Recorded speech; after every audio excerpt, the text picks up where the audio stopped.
একটা খুব সুন্দর কথা আছে যে আমরা যখন উপরওয়ালার কাছ থেকে চাই তখন প্রাণ খুলে চাই, আর উপরওয়ালাও কিন্তু মন ভরেই দেন।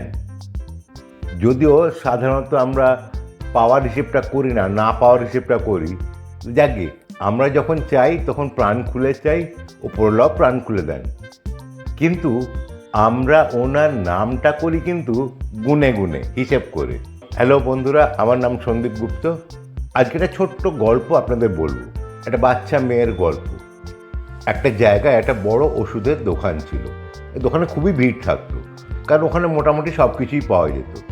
একদিন সেখানে একটি বাচ্চা মেয়ে এসে ঢুকলো, হাতে একটা ছোট্ট কৌটো। লোকজনের বেশ ভিড়, সে যতবারই বলার চেষ্টা করছে কাউন্টারে কিছু বলতে পারছে না। হঠাৎ সে চেঁচিয়ে উঠল, আমার ওষুধটা চাই, আমার খুব তাড়াতাড়ি দরকার। কাউন্টারে যে ছেলেটি ছিল তার ওদিকে নজর পড়ে, সে সবাইকে বলল, কিছু যদি মনে না করেন আমি বাচ্চাটাকে একটু আগে ছেড়ে দিই। তারপর ওর বাচ্চাটাকে বললো, তুমি এদিকে এসো, তোমার কী ওষুধ চাই? ও বললো, চমৎকার।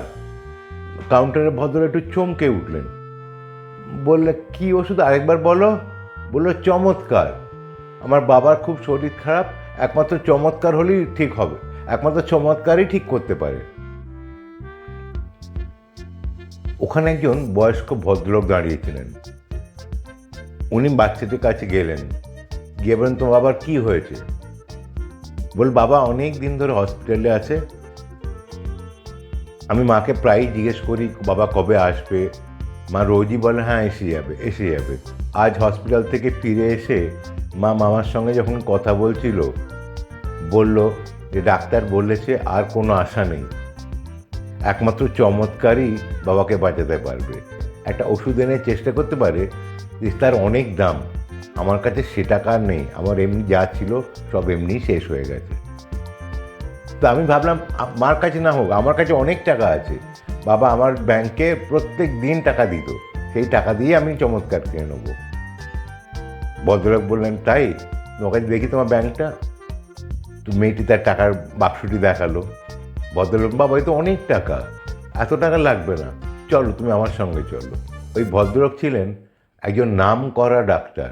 বাচ্চাদের সঙ্গে গেলেন, বাড়ির লোককে নিয়ে হসপিটালে গিয়ে পেশেন্টকে দেখে তারপর তার পুরো ট্রিটমেন্ট করলেন, কোনো খরচা নিলেন না। মেয়েটির বাবা সম্পূর্ণ সুস্থ হয়ে বাড়ি চলে এলো।